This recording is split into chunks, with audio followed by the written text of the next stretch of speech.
नमस्कार विद्यार्थियों, आज हम कार्बन और कार्बन के यौगिक के अध्याय नंबर चौथे के दूसरे पार्ट के अंदर हम पढ़ने जा रहे हैं। दूसरा पार्ट जिसके अंदर हमने जहां से कल समाप्त किया था उसके आगे हम पढ़ना शुरू करेंगे। कल आपने पढ़ा था कि कार्बन के जो मुख्य यौगिक होते हैं जिनको हमने हाइड्रोकार्बन कहा है। क्या कहा है इनको? हाइड्रोकार्बन। हाइड्रोकार्बन वे यौगिक होते हैं जिसके साथ में कार्बन के साथ कौन होता है? हाइड्रोजन होता है। कौन होता है? हाइड्रोजन। और हमने हाइड्रोकार्बन के तीन रूप देखे थे।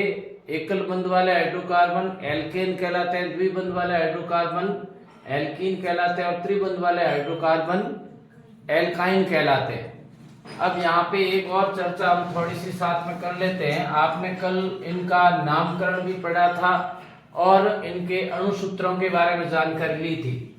एक एग्जांपल देता हूं आपको। जैसे कि मान लिया कार्बन 4 वाले 3 हाइड्रोकार्बन देखे। पहला हाइड्रोकार्बन किसको?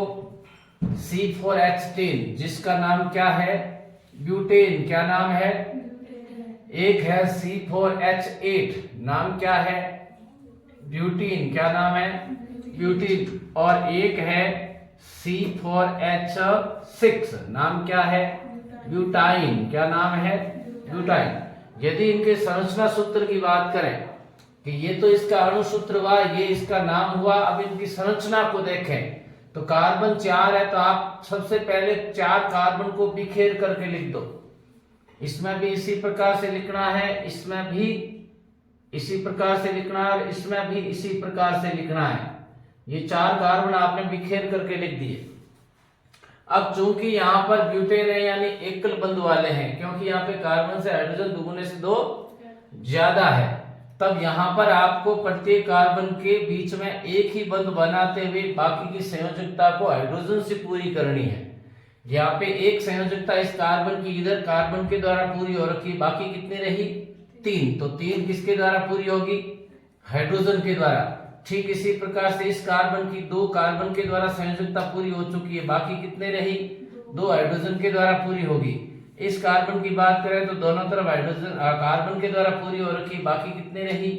2। और इस कार्बन की इस तरफ एक कार्बन से पूरी हुई तो बाकी कितनी रही? 3। तो अब आप जब यहाँ पे गिनती करोगे तो 4 कार्बन के साथ हाइड्रोजन कितने हैं? यहाँ पे 10 है। अब आ जाता है ब्यूटीन। ब्यूटीन का मतलब है द्विबंध वाले असंतृप्त हाइड्रोकार्बन। तो आपकी इच्छा है तो यहाँ द्विबंध लगा दो, आपकी इच्छा है तो यहाँ द्विबंध लगा दो, आपकी इच्छा है तो यहाँ पे द्विबंध लगा दो। किसी भी 2 कार्बन के मध्य क्या है? एक द्विबंध है। मान लेता हूं मैं यहाँ द्विबंध लगाता हूं, तब इस जगह जब हमने द्विबंध लगाया तो यहाँ पर जब हम देखेंगे कि इस कार्बन की 2 संयोजकता यहाँ इस कार्बन के द्वारा पूरी हो चुकी है, बाकी कितनी रही? 2। इस कार्बन की बात करें तो 2 इधर से पूरी हो रखी है, 1 इधर से पूरी हो रखी है, बाकी कितनी रही? 1। इस कार्बन के अंदर 2 पूरी हो रखी है, बाकी कितनी रही? 2। इस कार्बन की 1 इधर से पूरी हो रखी है तो बाकी कितनी रही? 3। तो ये किसका सूत्र हुआ? ब्यूटीन का हुआ। और यदि मैं इस की जगह थोड़ा अलग सूत्र बनाऊं कि यहाँ पे चलो इस बार मेरी इच्छा हुई यहाँ द्विबंध लगा दूं, समझ रहे हो ना मेरी बात को? तब यहाँ पर कुछ इस प्रकार का संरचना सूत्र आपको नजर आएगा। यहाँ पे भी देखेंगे तो 4 कार्बन के साथ हाइड्रोजन कितने हैं? 8। यहाँ पे भी देखेंगे तो 4 कार्बन के साथ हाइड्रोजन कितने हैं? 8। लेकिन नाम तो चलो इसका भी ब्यूटीन है, इसका भी ब्यूटीन है, लेकिन जब आप आगामी कक्षा 11 और 12 में जब जाओगे तब इसका नाम केवल ब्यूटीन नहीं बोलोगे। यहाँ पे पहले कार्बन के साथ द्विबंध लगा, इसका नाम क्या होगा? 1 ब्यूटीन। क्या नाम होगा? यहाँ पे दूसरे कार्बन के साथ द्विबंध लगा, इसलिए इसका नाम क्या होगा? 2 ब्यूटीन। क्या नाम होगा इसका? 2 ब्यूटीन। ये कुछ नई जानकारी है, ठीक है ना? हालांकि आपकी कक्षा 10 तक आपको इस झंझट में नहीं पढ़ना है 1 ब्यूटीन क्या है, 2 ब्यूटीन क्या है, लेकिन फिर भी अपने को नॉर्मल जानकारी होना आवश्यक होता है। ठीक इसी प्रकार से यहाँ पर यदि हमने यहाँ त्रिबंध लगा दिया, 3 इधर से संयोजकता पूरी होगी, बाकी 1 रही, 3 इधर से पूरी होगी, 1 इधर से होगी, तो इस कार्बन के लिए और हाइड्रोजन नहीं चाहिए क्योंकि 4 संयोजकता पहले से पूरी हो रखी है। इस कार्बन की 2 पूरी हो रखी है, बाकी कितनी रही? 2। और यहाँ पे कितनी रही 3। तो यहाँ पे देखेंगे तो कार्बन 4 है, हाइड्रोजन कितने हैं 6 है। तो इसका नाम क्या है ब्यूटाइन। क्या नाम है इसका ब्यूटाइन। लेकिन यहाँ पे पहले कार्बन के ऊपर ट्रिपल बॉन्ड है, इसलिए इसका नाम क्या होगा 1 ब्यूटाइन। क्या नाम होगा 1 ब्यूटाइन। लेकिन यदि दूसरे कार्बन के साथ में यदि हम डबल बॉन्ड लगा दें इस प्रकार से, तो यहाँ पे हाइड्रोजन कितने रहे 3, इसके साथ 3 और 1 4 पहले से पूरी हो रखी है, इसकी भी 3 और 1 4 पहले से पूरी हो रखी है, लेकिन इसकी अभी तक कितनी बाकी है 3। तो यहाँ पे भी सूत्र वही है, अणु सूत्र वही है, लेकिन संरचना सूत्र बदल गया है। समझ रहे हो ना। दूसरे कार्बन पर ट्रिपल बॉन्ड लगा, इसलिए इसका नाम क्या होगा 2 ब्यूटाइन। क्या नाम होगा 2 ब्यूटाइन। ठीक है ना। अब आ जाते हैं, हमने कल जब हमने बात की थी कि कल हम थोड़े से संरचना समावयवी की बात करेंगे। किसकी बात करेंगे संरचना समावयवी। तो जब संरचना समावयवी की बात करते हैं, इसके ऊपर बोर्ड में प्रश्न कई बार आ भी सकता है। ठीक है ना, कि निम्न यौगिक संरचना समावयवी कितने होंगे और कौन कौन से होंगे। एग्जाम्पल देता हूं आपको। मान लेते हैं कि यहाँ पर मैंने दे दिया आपको C5H12, कार्बन से हाइड्रोजन दुगुने से 2 ज्यादा, इसलिए इसका नाम क्या है पेंटेन। क्योंकि कार्बन 5 है, 5 के लिए अनुलग्न क्या लगा पूर्व लग्न क्या लगा पेंट, और दुगुने से 2 ज्यादा है तो पीछे क्या लगेगा एन, क्योंकि एल्केन है। ठीक है ना। अब इसकी संरचना बनाए। चलो पहले तो मैं सीधी श्रृंखला बना देता हूं। बन गई 5 कार्बन की, कितने हाइड्रोजन 3, कितना हाइड्रोजन 2, कितना हाइड्रोजन 2, कितना हाइड्रोजन 2, और यहाँ पे कितने 3। एक तो ये संरचना बन गई। दूसरी संरचना की बात करें तो 1 कार्बन 2 कार्बन 3 कार्बन 4 कार्बन और ये 5वां कार्बन। यहाँ पे कार्बन की कितने हाइड्रोजन जुड़ेंगे 3, यहाँ पे भी कितने जुड़ेंगे 3। इसकी बात करें 1 2 3 पहले से हो रखा, पीछे कितना रहा 1, यहाँ पे कितने 2, यहाँ पे कितने 3। जोड़ो जरा 3 3 6 3 9 2 10 और 1 9 2 11 और 1 12 हो गए ना पूरे। तो ये दूसरी संरचना हो गई। समझ गए ना।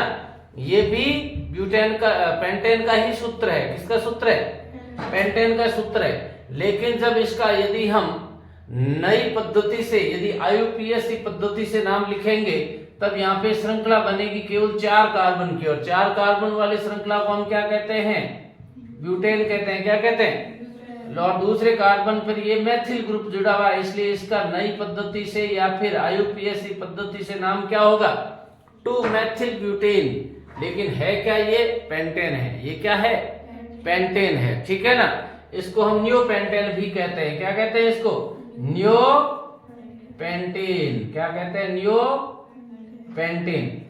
आगे इसकी एक और संरचना बन सकती है। कैसे देखो नंबर 3 कार्बन 1 दूसरा तीसरा, यहाँ भी कार्बन जोड़ दिया, यहाँ भी कार्बन जोड़ दिया।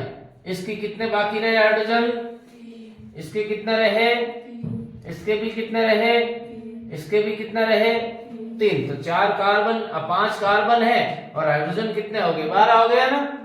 ये भी पेंटेन की संरचना है। तीसरा समावयवी हो गया संरचना नंबर 3। कितनी तीसरी संरचना। इसका नाम क्या होगा 1 कार्बन 2 कार्बन 3 कार्बन। तो दूसरे कार्बन पर 1 मैथिल ग्रुप और 1 और मैथिल ग्रुप, इसलिए इसको हम कहते हैं 2 डाइमेथिल।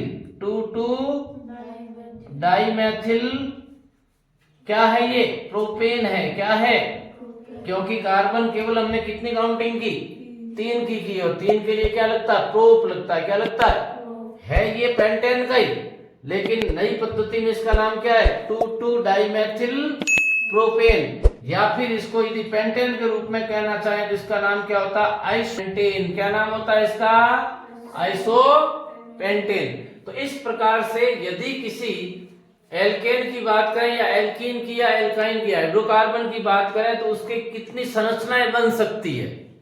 ठीक है ना। जो संभावित संरचनाएं होती है उन सारी संरचनाओं को हम क्या कहते हैं संरचना समावयवी। क्या कहते हैं उनको संरचना समावयवी। ठीक है ना। अगला लक्षण पढ़ते हैं। हमने कार्बन का ये जो लक्षण पढ़ा था कल, इसमें हमने क्या पढ़ा था, कार्बन की सर्वोत्तमुखी प्रकृति, यानी प्रकृति के अंदर सबसे ज्यादा कार्बन ही एक ऐसा तत्व होता है जो सबसे ज्यादा यौगिकों का निर्माण करता है। वो nitrogen, hydrogen, oxygen, sulphur, halogen के साथ क्रियाएं करके अनेक सारे यौगिकों का निर्माण करता है। फिर हमने कार्बन की दूसरी प्रकृति देखी थी, श्रृंखलन की प्रकृति, यानी अन्य परमाणु जब उसको बंद बनाने के लिए नहीं मिलता है तो कार्बन और कार्बन परस्पर क्या बनाते हैं, बंद बनाते हैं, जिसको हमने कौन सी प्रकृति बोला, श्रृंखलन की प्रकृति। कौन सी प्रकृति, श्रृंखलन की प्रकृति। अब आज आ जाते हैं नंबर तीसरी प्रकृति, मुझसे दोस्ती करोगे। क्या है प्रकृति का नाम, मुझसे दोस्ती करोगे। कहने का मतलब कार्बन को यदि कोई अन्य परमाणु या अन्य समूह नहीं मिलता है संयोजकता पूरी करने के लिए, तो किसी ऐसे समूह के साथ वो अपनी संयोजकता पूरी करने का प्रयास करता है जो कोई ना कोई प्रतिस्थापी समूह होता है। कहने का मतलब हाइड्रोकार्बन के साथ में जो हाइड्रोजन है, कार्बन के साथ में हाइड्रोजन अपना त्याग करता है, हाइड्रोजन निकलता है और हाइड्रोजन की जगह कोई ना कोई समूह आकर के जुड़ता है।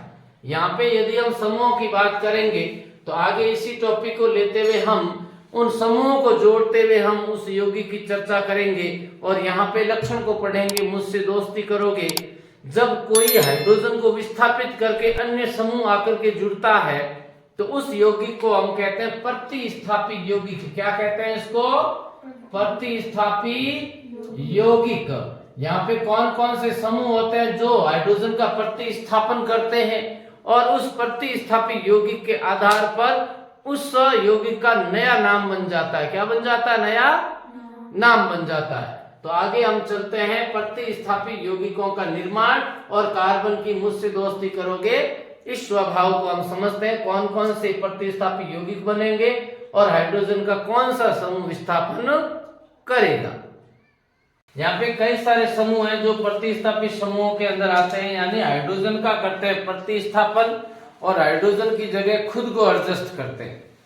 अब हाइड्रोजन की जगह कौन कौन से ऐसे समूह होते हैं जो हाइड्रोजन को हटा करके खुद एडजस्ट होते हैं, तो यहाँ पे कुछ समूहों की हम चर्चा करेंगे जिन समूहों के आधार पर एक नया यौगिक का निर्माण होता है। सबसे पहले आ जाते हैं हेलो समूह। सबसे पहला कौन सा समूह आता है, हेलो समूह। यहां पर हेलो समूह इसलिए कहा है क्योंकि यहां पर हेलोजन गैसें आकर के जुड़ती है। हेलोजन गैसों में कौन कौन सी गैसें होती है, सबसे पहले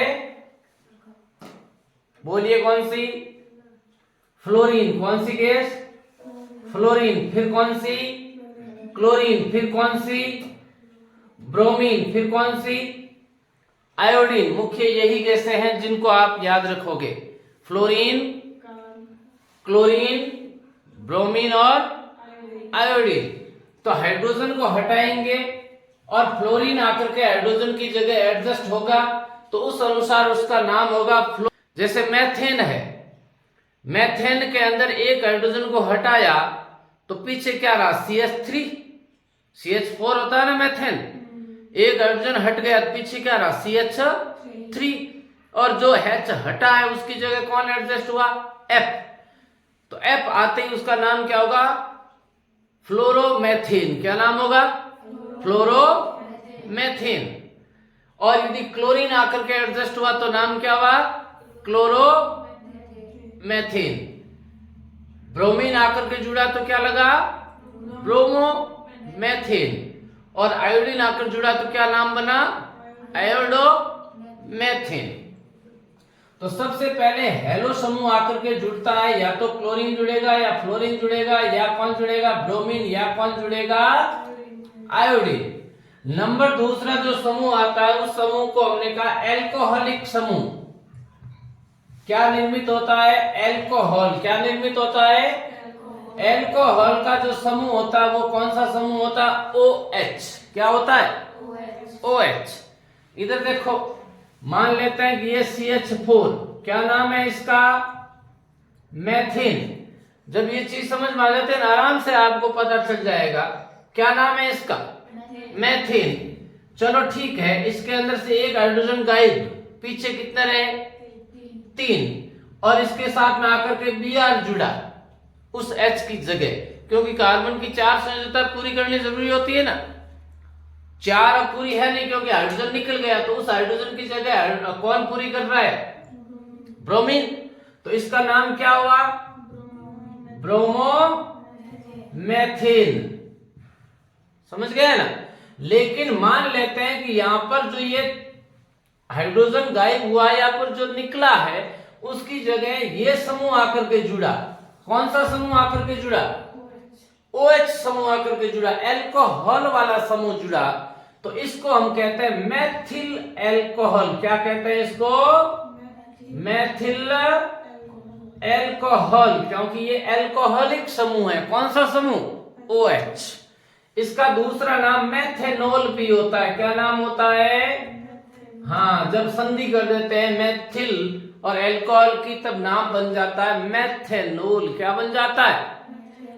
और देखो आप मान लेते हैं कि यहाँ पर CH3 CH2 और यहाँ CH3 एथीन था। क्या था? एथीन के अंदर हाइड्रोजन निकला और उसकी जगह OH जुड़ा। जिस प्रकार से मेथेन से मेथेनॉल बना, ठीक इसी प्रकार से एथीन से क्या बनेगा? एथेनॉल बनेगा। क्या बनेगा? समझ गए ना। ये जो मेथेनॉल है ना, इसको हम कहते हैं जहरीला शराब। क्या कहते हैं इसको? जहरीला शराब। और इसको हम कहते हैं घरेलू शराब। क्या कहते हैं इसको? घरेलू शराब। ठीक है ना। समूह आता है एल्डिहाइड समूह। कौन सा समूह? एल्डिहाइड। और एल्डिहाइड समूह कुछ इस प्रकार का होता है CHO। क्या होता है? CHO। इसको यदि थोड़ा सा अच्छे से जाने तो कुछ इस प्रकार का समूह होता है ये। ठीक है ना। यहां CHO है। जिस प्रकार से मेथेन से ब्रोमोमेथेन बना, जिस प्रकार से मेथेन से मेथिल एल्कोहल बना, ठीक इसी प्रकार से मेथेन के अंदर से हाइड्रोजन गायब हुआ और हाइड्रोजन गायब होकर के कौन सा समूह जुड़ गया? आकर के एल्डिहाइड समूह जुड़ गया। क्या जुड़ गया? एल्डिहाइड समूह जुड़ गया। और एल्डिहाइड का जो अनुलग्न होता है, सॉरी, वो होता है एल। क्या होता है? एल। अब यहां पर आप इसका नाम बताओ, क्या नाम होगा? जिस प्रकार से मेथेन के साथ OH जुड़ा तो मेथेनॉल हो गया। इसका नाम क्या होगा? मेथेनेल। गलत बोल रहे हो। हुआ मेथेन के साथ एल्डिहाइड का युग्म, लेकिन जैसे ही मेथाइल का समूह आकर के जुड़ा, जुड़ते ही यहाँ पे कार्बन कितने हो गए? 2 हो गए। और 2 कार्बन के लिए पूर्व लग्न क्या लगता है? एथ लगता है। क्या लगता है? एथ। इसलिए इसका नाम क्या होगा? एथेनेल। क्या होगा? एथेनेल। तो मेथेन के साथ एल्डिहाइड समूह जुड़ा तो क्या बना? एथेनेल। और एथेन के साथ एल्डिहाइड समूह जुड़ेगा तो क्या बनेगा? प्रोपेनेल। क्योंकि एक कार्बन एल्डिहाइड समूह का आ रहा है, इसलिए कार्बन की संख्या एक ज्यादा हो रही है। ज्यादा होते ही उसका पूर्व लग्न बदल जाएगा। समझ गए ना इस चीज को? क्योंकि पूर्व लग्न हमेशा कार्बन की संख्या के आधार पर बताते हैं। 1 कार्बन का मेथ, 2 कार्बन का एथ, 3 कार्बन का प्रोप, इस प्रकार से। ठीक है ना। इसका नाम एथेनेल होगा या फिर इसको हम एथेनेल्डिहाइड भी कहते हैं। क्या कहते हैं इसको?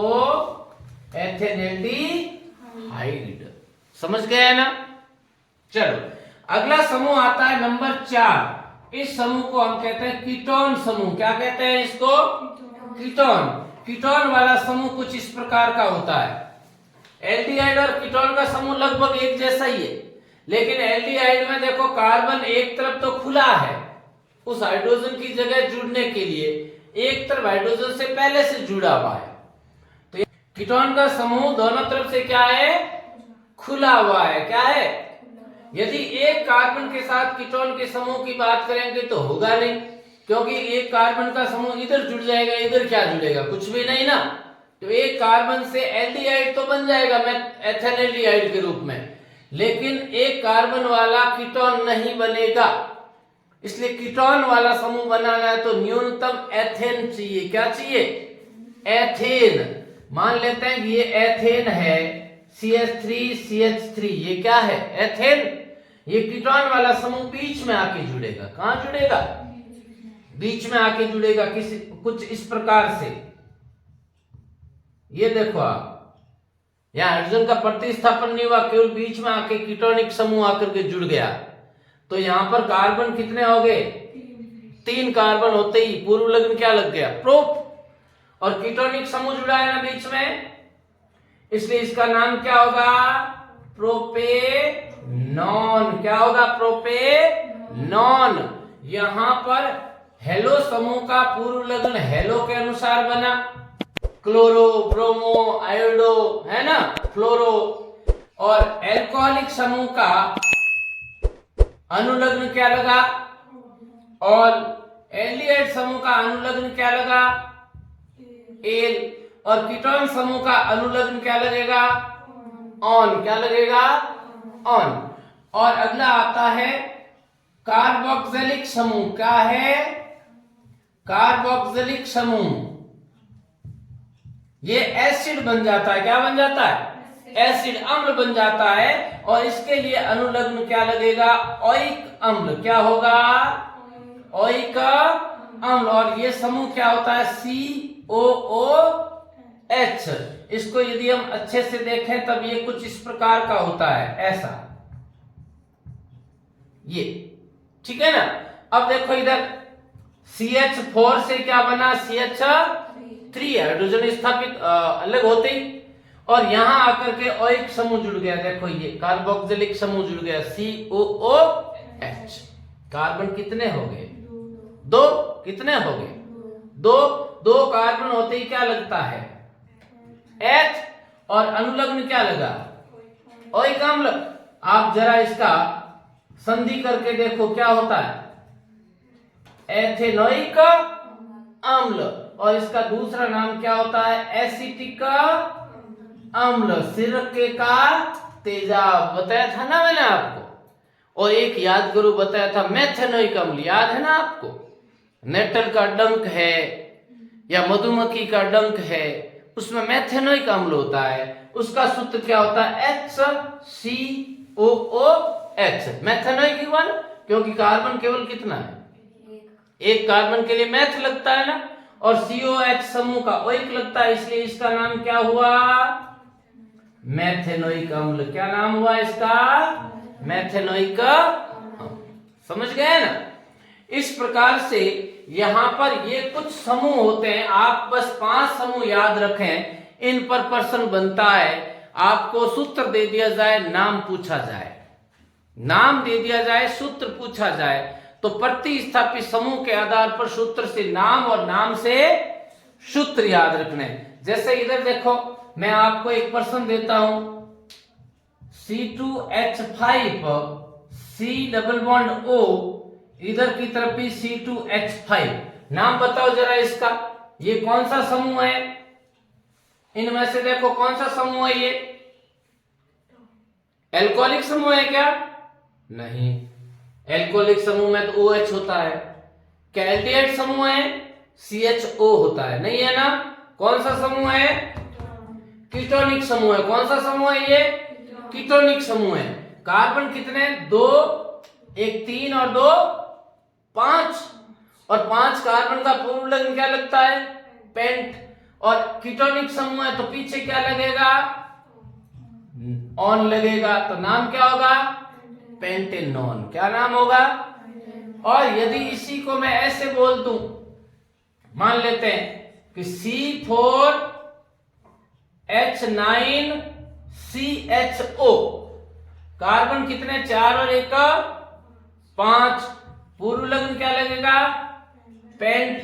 और ये कौन सा समूह है? एल्डिहाइड वाला समूह है। और एल्डिहाइड समूह वाले में पीछे क्या लगता है? एल। तो ये क्या होगा?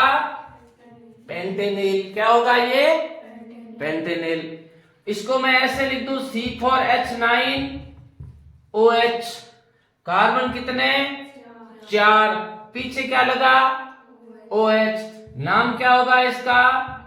ब्यूटेनॉल, क्योंकि ये एल्कोहलिक समूह है। क्या है ये? समझ गए ना? तो ये प्रतिस्थापित समूहों के आधार पर नए यौगिकों का निर्माण हो जाता है। और यहाँ पे कार्बन वाला जो यौगिक हाइड्रोकार्बन था, इसने कौन सा लक्षण दर्शित किया, यहाँ पे मुझसे दोस्ती करोगे, तो हाइड्रोजन को हटाया और इनसे दोस्ती कर ली, और इनसे दोस्ती करते ही नए यौगिकों का निर्माण हो चुका है। अब हम आगे इस पाठ के अंदर पढ़ेंगे कि इन यौगिकों के साथ साथ किस प्रकार से इन कार्बन वाले यौगिकों की क्रियाएं होती है, और उन क्रियाओं को हम आगे विस्तारित रूप से पढ़ेंगे। आगे आते हैं कार्बन के जो भी यौगिक होते हैं, जिनको हम कार्बनिक यौगिक कहते हैं, कार्बनिक यौगिकों की अभिक्रियाएं। टॉपिक क्या है, कार्बनिक यौगिकों की अभिक्रियाएं, जिसमें सबसे पहले क्या आता है, दहन। क्या आता है, मैं बार बार कह चुका हूं, दहन का मतलब किससे क्रिया, वायु से। और वायु, यदि मैं कार्बन की बात करूं, कार्बन ऑक्सीजन के साथ क्रिया करके कौन सी गैस बनाएगा, कार्बन डाई ऑक्साइड। और कार्बन या कार्बन के जो भी यौगिक होते हैं वो हमेशा जल करके, इनका जब दहन होता है तब ये कार्बन डाइऑक्साइड गैस जो कि धुएं के रूप में बनती तो है ही, इसके अलावा ये ऊष्मा का भी त्याग करते हैं। क्या त्याग करते हैं, ऊष्मा का। और इस प्रकार से इस अभिक्रिया को हम क्या कह सकते हैं, ऊष्मा सेपी अभिक्रिया। कौन सी अभिक्रिया, ऊष्मा सेपी, क्योंकि यहाँ पे ऊष्मा का क्या हो रहा है, उत्सर्जन। तो चाहे आप मेथेन की क्रिया देख लें, चाहे मेथेनॉल की क्रिया देख लें, किसी भी कार्बनिक यौगिक की क्रिया देख लें, हमेशा ऑक्सीजन के साथ जल करके कार्बन डाइऑक्साइड गैस बनाएगा, और साथ में किसका निर्माण होगा, ऊष्मा का। किसका निर्माण होगा, ऊष्मा का। जैसे कि मान लिया मेथेन है, ऑक्सीजन से क्रिया कराई, यहां पे क्या बनेगा, कार्बन डाइऑक्साइड गैस, और साथ में किसका निर्माण होगा, जल का। और क्या निर्मित होगी साथ में, ऊष्मा। क्या निर्मित होगी, ऊष्मा। इस समीकरण को संतुलित कर लो। यहां पर हम चाहे यहां मेथेन की जगह मेथेनॉल ले ले, तब भी कुछ इसी प्रकार की अभिक्रिया नजर आएगी आपको। कार्बन डाइऑक्साइड गैस बनेगी, जल बनेगा, और साथ में क्या बनेगी, ऊष्मा। क्या बनेगी, तो जितने भी घरेलू ईंधन वाले जो पदार्थ होते हैं, एलपीजी है, चाहे सीएनजी है, इनके अंदर कार्बनिक यौगिक होते हैं, और वो वाले कार्बनिक यौगिक ईंधन के रूप में जल करके हमें क्या प्रदान करते हैं, ऊष्मा और प्रकाश। क्या प्रदान करते हैं, ऊष्मा और प्रकाश। इस प्रकार से, और साथ में धुआं भी निकलता है। क्या निकलता है, धुएं में कौन सी गैस होती है, कार्बन डाइऑक्साइड। अगली क्रिया आती है ऑक्सीकरण। क्या आती है, हालांकि जो दहन वाली हमने अभिक्रिया देखी, यह भी एक प्रकार से ऑक्सीकरण ही है, क्योंकि इसमें ऑक्सीजन का योग हो रहा है, और ऑक्सीजन का योग होता है तो उसको हम क्या कहते हैं, ऑक्सीकरण की क्रिया। ये भी ऑक्सीकरण की है, लेकिन यहां पर हम थोड़ी सी इसके अंदर भिन्न चीज देखेंगे। ऑक्सीकरण यानी किसी हाइड्रोकार्बन को या फिर किसी कार्बनिक यौगिक को जब हम ऑक्सीजन के साथ में जलाते हैं, या ऑक्सीजन के साथ में उसका जब योग करते हैं, तो उसमें ऑक्सीजन की अतिवृद्धि हो जाती है। क्या हो जाती है, जैसे कि देखो CH3OH, ध्यान दें इधर, ये क्या है, मेथेनॉल है। क्या है ये, मेथेनॉल है। इसके अंदर हमने ऑक्सीजन को जोड़ा तो यहां पे क्या बन जाएगा, HCOOH बन जाएगा। क्या नाम है इसका, मेथेनोइक अम्ल। और यदि हमने C2H5OH लिया, जिसका नाम क्या है, एथेनॉल। क्या नाम है इसका, इसके साथ में यदि ऑक्सीजन का योग किया तो क्या बन जाएगा, CH3COOH, जिसका नाम क्या है, एथेनोइक अम्ल या एसिटिक अम्ल। समझ गए ना। तो यहाँ एक ऑक्सीजन था, यहाँ कितने ऑक्सीजन हो गई, 2। यहाँ एक ऑक्सीजन था, यहाँ कितनी हो गई, 2। तो यहाँ पर ऑक्सीजन की क्या हुई, अतिवृद्धि। क्या हुई, अतिवृद्धि हो गई ऑक्सीजन के साथ योग करके, ऑक्सीकरण कहा इसको हमने। अगली क्रिया आती है संकलन अभिक्रिया। नंबर 3 पर कौन सी आती है, संकलन बता चुका हूं पहले पार्ट के अंदर। संकलन को हम योगात्मक भी कह सकते हैं। क्या कह सकते हैं? संकलन का मतलब योग होना, जुड़ना। मान लेते हैं कि ये है हमारे पास में CH2 डबल बॉन्ड CH2, इसका नाम क्या है? एथीन। क्या नाम है इसका? एथीन। इसके साथ में हमने हाइड्रोजन को जोड़ा। किसको जोड़ा? हाइड्रोजन को। यहां पर क्या हो रहा है? अपचयन हो रहा है। क्या हो रहा है? यहां पर अपचयन हो रहा है। क्या हो रहा है?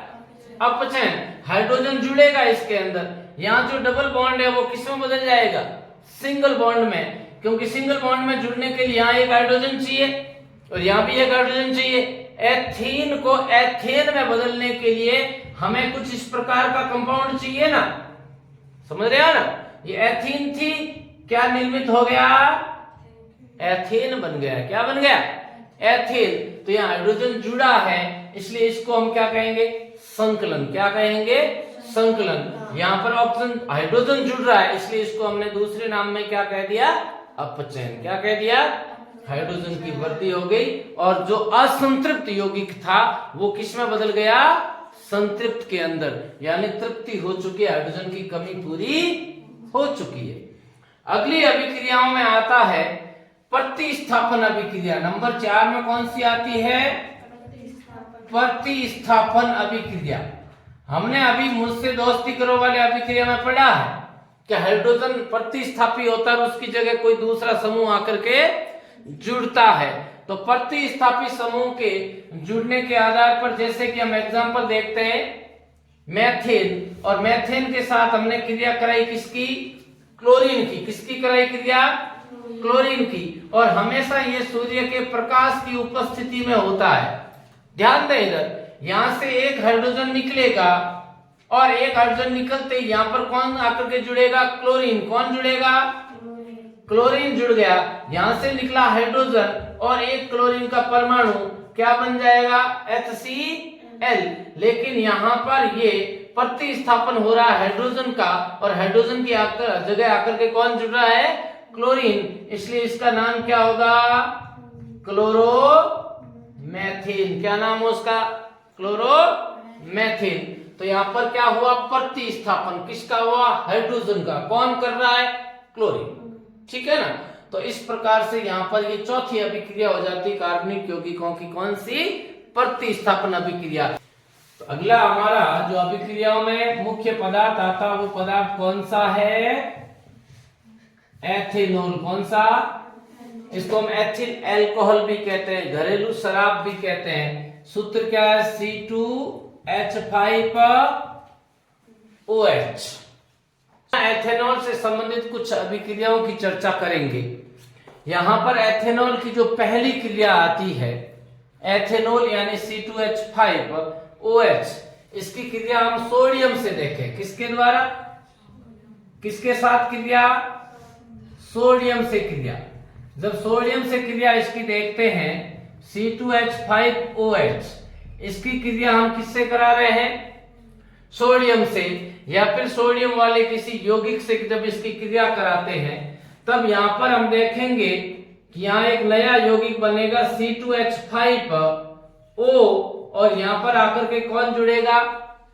सोडियम आके जुड़ेगा। किसका प्रतिस्थापन किया?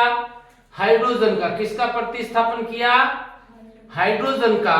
और यहाँ हाइड्रोजन गैस के रूप में अलग हो जाएगा। और यहां जब हम देखते हैं तब ये वाला जो नया पदार्थ बना जिसका नाम है सोडियम एथोक्साइड। क्या नाम है इसका? सोडियम एथोक्साइड, जिसमें दो समूह होते हैं, ये ऋणात्मक समूह हो गया, ये धनात्मक समूह हो गया। यहाँ पे सोडियम एथोक्साइड का निर्माण होता है, जिसको कहीं ना कहीं आगे औद्योगिक यूज में काम में लेते हैं। नंबर 2 आती है अभिक्रिया। असंतृप्त यौगिकों के अंदर इसको बदलने की बात आती है, तब यहां पर इसकी जो क्रिया आपकी किताब में दे रखी है वो है सांद्र, गर्म सांद्र H2SO4 के साथ क्रिया। तो C2H5OH, इसकी क्रिया गर्म सांद्र H2SO4 के साथ, यानी गर्म सांद्र सल्फ्यूरिक अम्ल के साथ जब इसकी क्रिया देखेंगे तो यहां पर अपने को CH2 डबल बॉन्ड CH2, यानी क्या निर्मित होता हुआ दिखेगा? एथीन। क्या? एथीन। और यहां पर किसका निर्माण हो जाएगा? साथ में जल के एक अणु का। ये दो मुख्य अभिक्रिया दे रखी है आपके कोर्स के अंदर एथेनॉल की। आगे आते हैं हम दूसरा यौगिक एथेनोइक अम्ल। कौन सा अम्ल? एथेनोइक अम्ल, जिसका दूसरा नाम क्या बताया मैंने? एसिटिक अम्ल। सूत्र क्या सूत्र है इसका? CH3COOH। आपके कोर्स के लिहाज से, बोर्ड की परीक्षा के अंदर आने वाले प्रश्नों के लिहाज से एक बहुत महत्वपूर्ण अभिक्रिया आती है, जिसको मैं स्टार पॉइंट के रूप में लिखूंगा। जरूर याद रखिएगा इस अभिक्रिया को। और वो अभिक्रिया कहलाती है एस्टरीकरण। क्या कहलाती है? एस्टरीकरण। आपने दो यौगिकों को पढ़ा है। पहला कौन सा यौगिक? दूसरा कौन सा यौगिक? एथेनोइक अम्ल। जब इन दोनों यौगिकों की हम जब क्रियाएं कराते हैं, तब एक नया यौगिक बनता है। उस यौगिक को हम कहते हैं एस्टर। क्या कहते हैं इसको? एस्टर कहते हैं। क्या कहते हैं? एस्टर। ध्यान दें इधर, CH3COOH, ये क्या है? एथेनोइक अम्ल की क्रिया किससे? C2H5OH से। नाम क्या बताया इसका मैंने आपको? एथेनॉल। ठीक है ना? जब इन दोनों की हम क्रियाएं देखते हैं, इधर देखिएगा, यहां से इसका हाइड्रोजन और इसका OH मिलकर के क्या बन गया? H2O। क्या बन गया? H2O। और ये जो C2H5 आपको नजर आ रहा है ना, ये आकर के यहां जुड़ जाएगा। तो नया यौगिक क्या बन गया? CH3COOC2H5। क्या? और बाहर क्या निकला? H2O। इसको हम क्या कहते हैं? एस्टर। क्या कहते हैं? इसीलिए इस अभिक्रिया को नाम क्या दिया? एस्टरीकरण। यदि इसकी थोड़ी सी संरचना को और अच्छे से देखें, तब इस यौगिक की कुछ इस प्रकार से अपने को संरचना नजर आती है। इस प्रकार से CH3COOC2H5। ये किसका सूत्र है? एस्टर का। किसका सूत्र है? एस्टर का। किससे निर्मित हुआ एस्टर? एथेनोइक अम्ल और एथेनॉल के द्वारा। और दोनों के मिलने से किसका त्याग हुआ? दोनों के अंदर से H2O का। किसका निर्माण हुआ? एस्टर का। इसलिए इस अभिक्रिया का नाम क्या हुआ? एस्टरीकरण। समझ में आया? अब आप कहोगे सर ये एस्टर कहां काम आता है? एस्टर कहां काम आता है? सामान्यतः एस्टर की गंध बहुत मीठी होती है, मृदु होती है। और ये एस्टर का उपयोग, चूंकि इसकी गंध मीठी और मृदु होने के कारण इसका उपयोग होता है इत्र बनाने में। कहां होता है? इत्र। सेंट सुना है ना? देखो इधर, ये है CH3COOC2H5। ये क्या है? एस्टर है। क्या है ये? इसकी क्रिया कराई हमने किससे? सोडियम हाइड्रोक्साइड से, NaOH से क्रिया कराई, सोडियम हाइड्रोक्साइड से क्रिया कराई। ध्यान दें इधर। तो यहां होगा क्या? यहां पर ये जो सोडियम हाइड्रोक्साइड का जो Na है, वो Na आकर के यहां जुड़ेगा। कहां जुड़ेगा? यहां जुड़ेगा। ठीक ये वाला जो Na है वो इसकी जगह आकर के जुड़ेगा और इसको बाहर निकाल देगा। तो नया जो यौगिक बना वो इस प्रकार का यौगिक बनेगा CH3C, आगे क्या है? OO, और यहां C2H5 की जगह आकर के क्या जुड़ा? Na जुड़ा। और Na जुड़ करके ये जो नया यौगिक बना, यह ऋणात्मक समूह है, यहाँ पे धनात्मक समूह है। और इसके अंदर से बाकी क्या रहा? OH। ये OH किसके साथ जुड़ जाएगा? C2H5 के साथ में। तो ये क्या बना? एथेनॉल। क्या बना? ये क्या बना?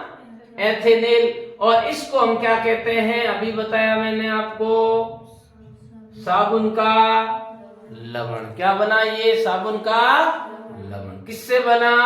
एस्टर से। किससे क्रिया कराई? सोडियम हाइड्रोक्साइड से। सोडियम हाइड्रोक्साइड क्या है? क्षार है। क्या है? क्षार। तो साबुन के लवण को बनाने के लिए हमें किसका यूज लेना पड़ा? क्षार का। रिएक्शन की क्रिया जब इस क्षार से हुई तब साबुन का लवण बना, जिसको हम सोडियम एसीटेट कहते हैं। क्या कहते हैं इसको? Sodium acetate. और इसको हमने साबुन का लवण कहा, इसलिए इस अभिक्रिया को हम साबुनीकरण भी कहते हैं। क्या कहते हैं इसको? साबुनीकरण। और ये वाला सोडियम एसीटेट अपन डायरेक्ट एथेनोइक अम्ल से भी प्राप्त कर सकते हैं। देखो ये कौन सा अम्ल है? एथेनोइक अम्ल है। इसकी क्रिया हमने सीधी क्षार से करा दी। किससे करा दी? क्षार NaOH से करा दी। तो यहां से H निकलेगा, यहां से OH निकलेगा, H2O के रूप में निकल गया, और Na आकर के यहां एडजस्ट हो जाएगा। तब क्या बनेगा? CH3COOH निकला, और H की जगह आकर के कौन जुड़ा? Na। तो ये भी क्या है? सोडियम एसीटेट है ना। तो ये भी क्या है? साबुन का लवण है। सेम है ना वो वाला जो एस्टर से बना, वही चीज यहाँ पे हुई है ना, सेम है ना। और यहाँ पे साथ में क्या निकलेगा? H2O। इस प्रकार से यहाँ पर जब हम देखते हैं कि यहाँ साबुन का जो लवण बनता है, और इस अभिक्रिया का नाम क्या हुआ? साबुनीकरण। क्या नाम हुआ इसका? साबुनीकरण। बहुत महत्वपूर्ण अभिक्रिया। इस पाठ के अंदर दो अभिक्रिया जो प्रश्न बनने लायक है। पहली अभिक्रिया हमने एस्टरीकरण को देखा, दूसरी अभिक्रिया कौन सी देखा? साबुनीकरण। कौन सी अभिक्रिया? साबुनीकरण। दो समूह दिखाए, एक तो ये नेगेटिव समूह और एक ये पॉजिटिव समूह। पॉजिटिव समूह में कौन है? सोडियम। नेगेटिव समूह में कौन है? CH3COO-। तो आगे आता है साबुन व अपमार्जक। अपमार्जक को हम इंग्लिश में कहते हैं डिटर्जेंट। क्या कहते हैं? डिटर्जेंट। आप सामान्यतः इन दोनों ही पदार्थों को आप घरेलू यूजेज के अंदर काम में लेते हो। कपड़े धोने के लिए, स्नान करने के लिए, और भी कई सारे आइटम साफ करने के लिए यूज में लेते हो ना। साबुन कहते किसको है? साबुन उच्च कार्बन वाले वसा अम्लों की क्रिया जब साबुन लवण के साथ में या क्षार के साथ में जब कराते हैं, तब एक लवण जिसका निर्माण होता है उसको हम साबुन कहते हैं। और साबुन सामान्यतया जल के साथ कपड़ों की या शरीर की धुलाई करने का काम करता है। अब आप पूछोगे कपड़ों की धुलाई साबुन करता कैसे है?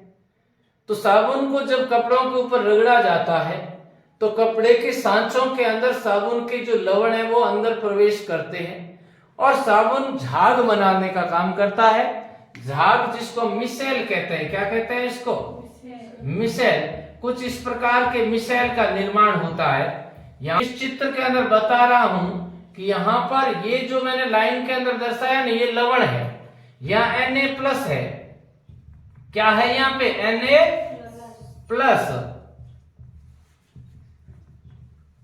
ये Na+ है। और ये अंदर की तरफ क्या है? ये अंदर की तरफ क्या है? CH3COO-।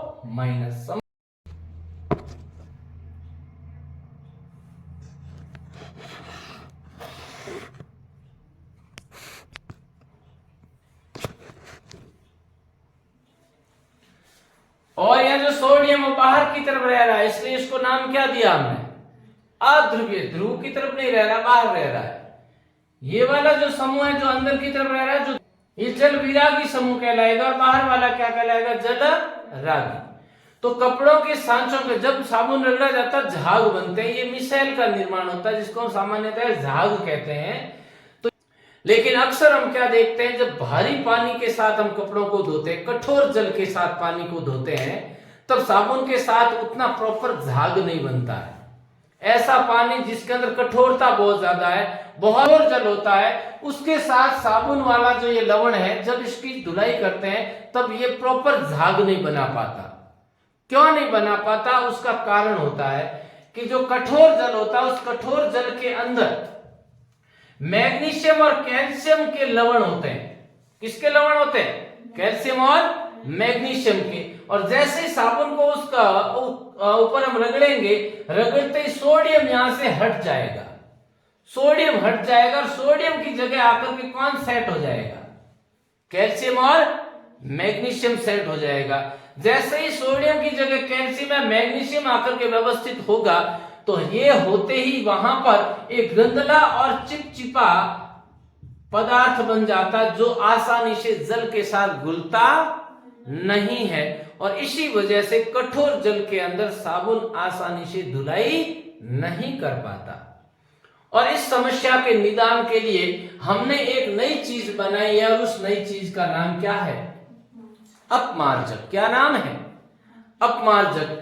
यहां पर साबुन के अंदर तो सोडियम एसीटेट वाला ये लवण है, लेकिन जो अपमार्जक है ना, अपमार्जक के अंदर जो लवण होते हैं इसमें सल्फोनिक समूह होता है। कौन सा समूह होता है? इसलिए सल्फोनिक समूह वाले जो लवण होते हैं ना, जिसको हम अपमार्जक कहते हैं, और जब अपमार्जक के साथ धुलाई करते हैं, चाहे मृदु जल में कर लो चाहे कठोर जल में कर लो, दोनों ही जल के अंदर आराम से धुलाई करता है। कौन? अपमार्जक। क्यों? क्योंकि अपमार्जक में ये जो सल्फोनिक समूह होता है, ये वाला समूह मैग्नीशियम और कैल्शियम के आ जाने के बावजूद भी गंदला और वो चिपचिपा पदार्थ का निर्माण नहीं होने देते। इस वजह से कठोर जल के अंदर साबुन की बजाय कौन अच्छे से सफाई करता है? कौन अच्छे से सफाई करता है? अपमार्जक। अपमार्जक वाले जो सल्फोनिक समूह वाले जो यौगिक होते हैं, इन्हीं के द्वारा जो मृदु लवण वाले, जो गीले लवण वाले जो साबुन निर्मित होते हैं, उन्हीं साबुन को हम क्या कहते हैं? शैम्पू या शेविंग क्रीम। और उनके अंदर सोडियम की बजाय कौन सा धनाग्र समूह होता है? पोटेशियम। कौन सा होता है? पोटेशियम। पहले प्यारे विद्यार्थियों, इस चौथे पार्ट को मैं यहीं समाप्त करता हूं। लगभग इस पार्ट को हमने बहुत विस्तारित रूप से पढ़ा है। हालांकि पिछले 3 पार्टों को हमने बहुत संक्षिप्त के अंदर पढ़ा था, लेकिन चौथे पार्ट को थोड़ा विस्तारित पढ़ना मुझे आवश्यक लगा, तो इस पार्ट के अंदर हमने बहुत विस्तारित रूप से चर्चा की। आगे जो अपना 5वां पार्ट आ रहा है, जैव प्रक्रम, इस पार्ट के अंदर भी बहुत काफी हद तक काफी मटेरियल दे रखा है। पूरी की पूरी ह्यूमन एनाटॉमी की कई फंक्शंस दे रखे हैं, तो उस पार्ट के अंदर भी संभवतः 2 वीडियोस बन सकते हैं। तो मैं उम्मीद करता हूं आप बिल्कुल वेट करोगे। आगे हम अगली क्लास के अंदर 5वें पार्ट के अंदर आते हैं। हमारे चारों रासायन विज्ञान से संबंधित चारों पार्ट कंप्लीट हो जाते हैं आज यहीं पे, पहले से लेके चौथे तक। आगे बायोलॉजी के जो 4 पार्ट है आपके कोर्स के अंदर, उनको हम अगले वीडियो में देखते हैं और उनको भी हम पढ़ते हैं। बहुत बहुत धन्यवाद। तो उतना शेयर करें, सब्सक्राइब करें और लाइक करें। शुभ रात्रि।